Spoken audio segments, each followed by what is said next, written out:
2008, June 8th, I think, yes. No, 9th. Today's 9th, sorry. June 8th and 9th. This is what's happening. Soldiers Grove. This used to be all non-water. It's bad.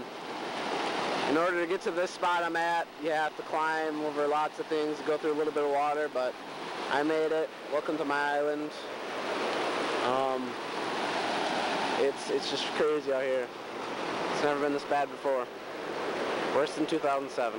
This is the second major flood in both communities in less than a year, and as News Channel 8's Tony Beyer tells us, some residents are uncertain of what will happen to the area after the waters go down. I've never seen anything like this in Crawford County. The communities of Gays Mills and Soldiers Grove have seen flooding in the past, but it's been nothing like this. Kickapoo always floods, you know, but normally it doesn't create any damage. Just in August and now it's unbelievable. Another flood was the last thing the village of Gays Mills needed. We still haven't recovered from the last one.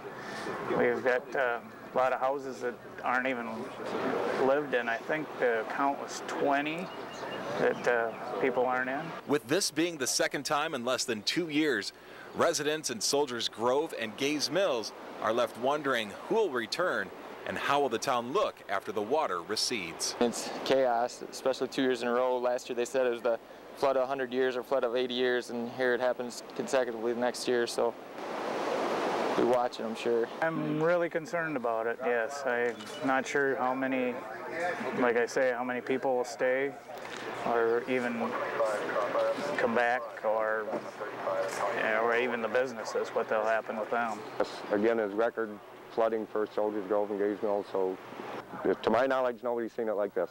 In Crawford County, Tony Beyer, News Channel 8. Nearby Soldiers Grove, some of the town is still underwater from the Kickapoo River as well. But as News Channel 8's Kristen Ellis-Serial shows us tonight, a decision made more than 20 years ago is keeping a vital section of the town safe from the floodwaters. Towns are cleaning up from recent floodwaters. The business area of Soldiers Grove remains intact. We've always in the valley have experienced floods. We've had high water, we get through it. Soldiers Grove is a community that's seen its fair share of floods over the years. But with Main Street underwater once again, it's not as big of a problem this time around. We moved to town in '78, which was a godsend for us, because had we been down there, we would have had nothing. The village endured many floods before deciding to move its downtown area to higher grounds.